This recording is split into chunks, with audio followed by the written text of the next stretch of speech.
Mungkin teman-teman investor di sini sedang ada yang bertanya-tanya, apa kabar saham ASI? Gimana untuk saham ASI? Karena saham ASI dibawa turun terus sampai mendekati level 5.000, bahkan sempat turun di bawah 5.000 belakangan ini gitu ya. Dengan tingkat fear di market yang cukup tinggi terhadap saham ASI. Kita coba bahas dalam video kali ini.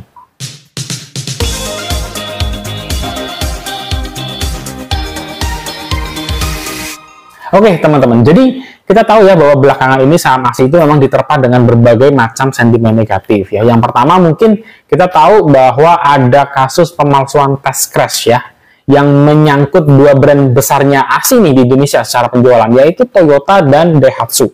Otomatis kedua hal ini teman-teman kalau disangkut pautkan kepada aspek fundamental, ini bisa mempengaruhi trust-nya customer nih terhadap produk-produknya Toyota dan Daihatsu. Sementara dua produk ini adalah dua produk unggulannya ASI di segmen otomotif ya. Bahkan dua produk ini memegang market share yang cukup besar loh secara penjualan nasional. Nah, gak lama setelah kasus test crash beritanya muncul, di Indonesia malah ada insiden lagi gitu ya, insiden buruk yang melibatkan brand tersebut ya, Toyota. Ketika terjadi kecelakaan, mobilnya ringsek hampir terbelah dua. Jadi ini tuh kayak seolah-olah nyambung gitu kan, bahwa habis muncul berita tes ini ada insiden, hasilnya seperti itu. Nah kalau ini benar-benar mengganggu trust-nya customer, menurut saya ini berbahaya. Karena apa? Karena orang bisa beralih nih, bukan ke brand Toyota dan Daihatsu lagi, tapi ke brand yang lain dan akhirnya mengganggu market share penjualan ASI di bidang otomotif. Yang kedua adalah masuknya BYD, mobil listrik dari China ke Indonesia. Tentu saja mobil listrik itu sedang hype dan banyak orang mungkin juga pengen, saya juga pengen gitu ya, pengen punya mobil listrik, apalagi di Jakarta. Kalau pakai mobil listrik itu anti ganjil genap gitu, jadi ada keuntungan jangka pendek yang dirasakan. Nah, dengan masuknya brand BYD, brand yang mampu menggeser popularitas Tesla secara kuantiti penjualan, jadi menurut saya ini tantangan yang serius juga buat ASI. Tetapi teman-teman, kita juga harus tahu bahwa ekosistem Indonesia itu untuk mobil listrik belumlah sebagus negara-negara lain. Artinya, dalam jangka pendek mungkin BYD ini belum terlalu dirasakan oleh ASI, tapi dalam jangka panjang, kalau brand-brand yang dibawa oleh ASI ini tidak mengeluarkan produk serupa, menurut saya juga bisa jadi ancaman buat ASI.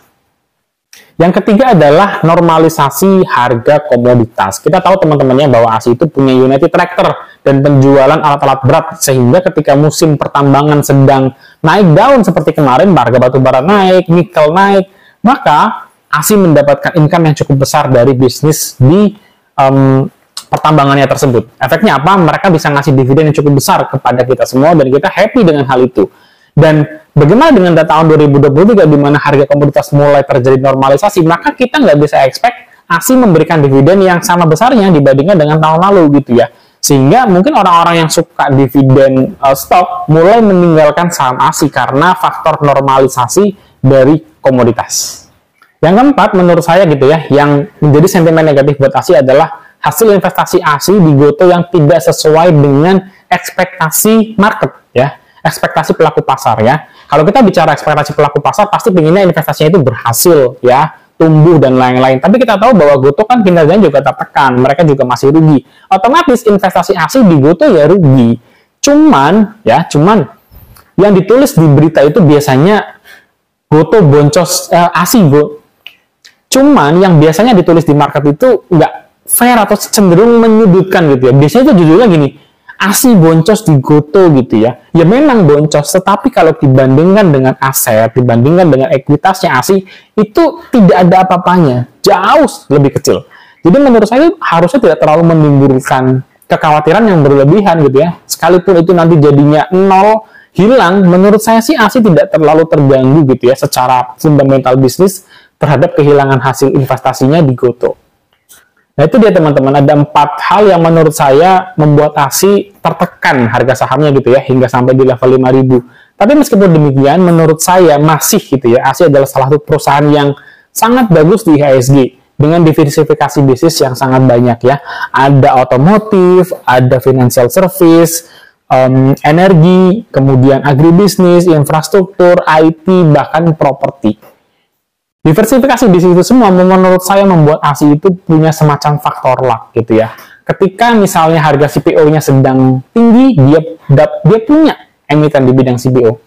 Kemudian kalau misalkan sedang ada kenaikan batu bara, dia punya UNTR. Jadi Diversifikasi itu menurut saya bisa jadi faktor luck untuk membuat ASI itu secara bisnis benar-benar solid gitu ya. Tidak terlalu tergantung kepada bisnis yang lain, tapi ketika ada bisnis yang sedang benar-benar diuntungkan, dia mendapat keuntungan yang signifikan dari sana. Bahkan mereka juga belakangan ini sudah mulai masuk ke sektor kesehatan, di mana mereka berinvestasi di Rumah Sakit Hermina, Hill ya, dan Halodoc. Tentu saja dengan kondisi kas, ekuitasnya ASI yang besar, yang masih jumbo, menurut saya mereka tidak ada kesulitan untuk melakukan ekspansi-ekspansi bisnis selanjutnya gitu ya, sehingga mereka bisa menjawab tantangan-tantangan bisnis yang tadi. Harapan saya untuk saham ASI adalah mereka bisa menjawab hal-hal yang faktornya krusial gitu ya, seperti tadi satu, test crash, mereka bisa ada klarifikasi atau ada respon yang diberikan ke market untuk tidak menurunkan kepercayaan dari customer. Kemudian mengenai mobil listrik, saya sih juga nggak heran kalau akhirnya brand-brand yang dipegang oleh ASI saat ini, Toyota, Daihatsu, pada akhirnya mereka akan punya mobil listriknya gitu ya, untuk bersaing dengan BYD, Tesla, khususnya karena BYD sudah masuk Indonesia, Wuling sudah ada gitu ya. Saya pikir perlu ada respon dari dua prinsipal tadi, khususnya untuk ASI bisa berkompetisi dengan brand-brand tadi. Terakhir teman-teman, untuk menutup video kali ini, jadi kalau saya ditanya, gimana kabarnya ASI ya? Ada apa dengan ASI? Saya akan jawab baik-baik saja gitu ya. Saham ASI ini adalah saham bagus yang sedang diterpa berbagai macam isu sentimen negatif. Meskipun faktanya memang itu hal yang sangat buruk seperti test crash tadi gitu ya. Menurut saya sentimen-sentimen itu juga nanti akan berlalu. Kalau hanya sekedar asing sedang keluar, asing sedang cabut dari ASI, nanti juga balik lagi teman-teman. Nanti juga balik lagi. Kalian bakal akan sering melihat kok berita asing masuk, asing keluar itu hal yang biasa buat mereka. Jadi hal-hal seperti itu, asing masuk, asing keluar, buat saya nggak terlalu berpengaruh gitu ya. Lebih ke faktor-faktor fundamental yang semoga ASI dapat solusinya, dan dengan pengalaman ASI gitu ya, dengan rantai bisnisnya dia yang sedemikian rupa, saya sih nggak terlalu worry bahwa ASI akan mengalami bisnis fundamental issue, khususnya dengan diversifikasinya mereka yang sangat banyak.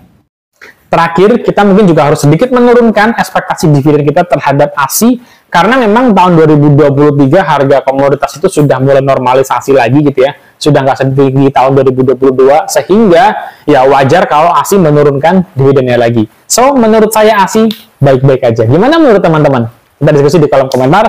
Jangan lupa subscribe, share, like, dan kita bisa diskusi bareng di kolom komentar. Sampai ketemu guys di next video. God bless you. Bye-bye.